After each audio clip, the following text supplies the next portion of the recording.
referred to as foster kids. This is our next question.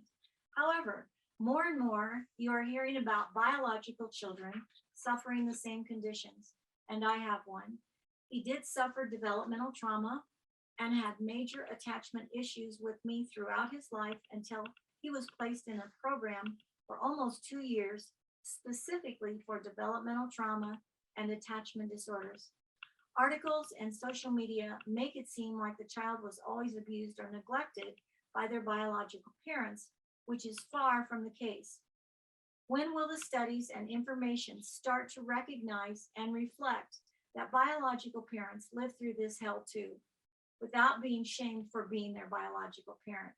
I absolutely agree with what this author has written, because we do work with biological families whose children have attachment issues. One of the origins could be if the child was born prematurely, had to stay in the NICU, couldn't be held, couldn't be touched by the mom. So it interrupted the bonding process. That does not always create an attachment issue, but it is definitely an opportunity for attachment issue to develop. So surgeries, multiple surgeries when children are little, could be the birth parent not being able to provide what the baby needs because of their own emotional struggles. That can be compromise the attachment as well. So I'm going to ask Roxanne if she wants to add to that before we go on to talk about what happens to the biological siblings. Well, and I don't have much to add to that. There are so many factors that create attachment issues in children. And what we have to understand about trauma is that every person they interpret what an event is. Dr. Bruce Perry says that trauma is not an event.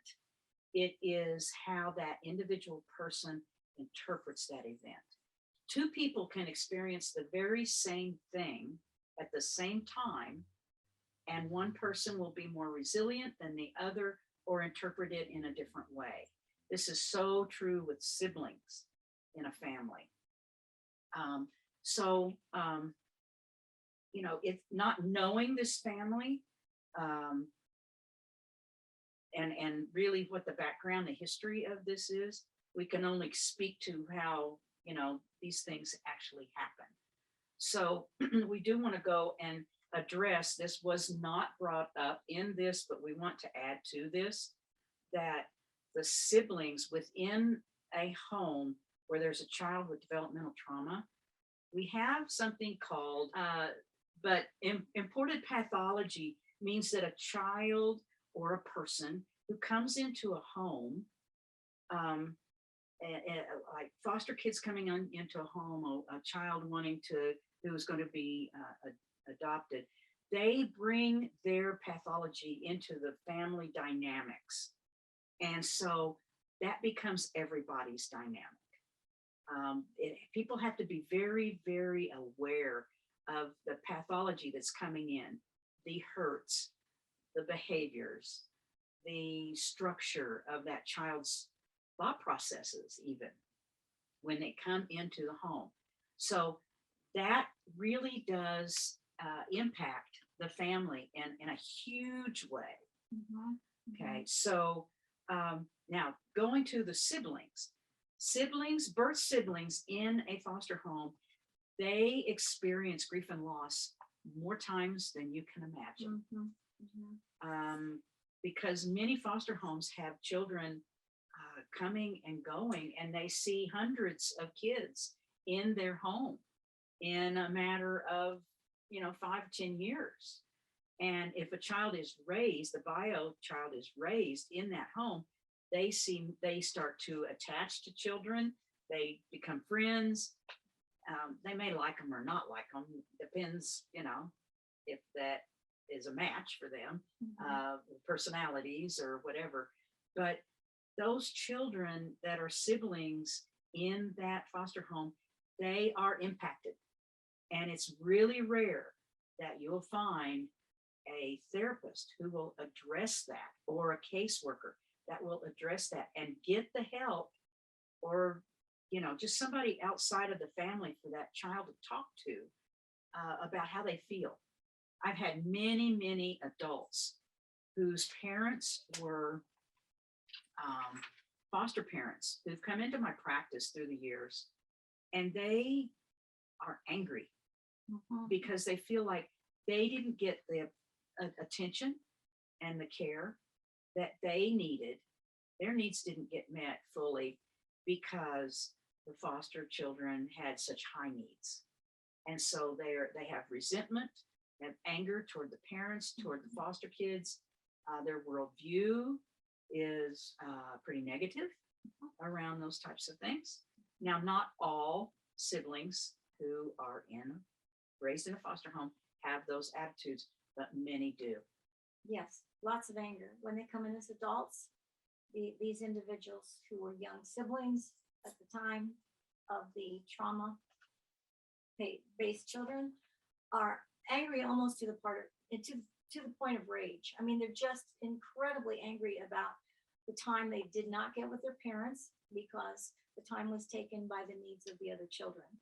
So it is a grief issue. It's another grief and loss issue. There's very little written about grief and loss of parents who have mentally ill children. There is one article I've read, and I should bring that next time. But, there's grief and loss talked about if your child has a severe illness or is on dialysis, or, there's grief and loss addressed there. But to address grief and loss for parents who have a child who's mentally ill is very, very important. And it's very important to address that grief and loss for the other children in the home. So we need to keep researching and finding more to support the whole family. Yes, and also the parents go through a lot of grief and loss. That's the piece that it's really hard. Needs to be addressed. Yeah. I'm on the board for Colorado State Foster Parents Association, and we have a website for foster parents only. And you have to be a registered, certified foster parent in the state of Colorado to be able to be on this group that we have on Facebook. And I can tell you every week, we hear of people who've, they've had a child for a couple of years, and now the child's leaving and the whole family's dysregulated, and they're going through so much sadness because they had become attached to this child, and the child had done well in their home, and now they're going to be adopted, or they're going back to the birth parent. And so it's a tough thing for sure. It's almost like it's an open wound. The wound is always open. It doesn't have a chance to heal. So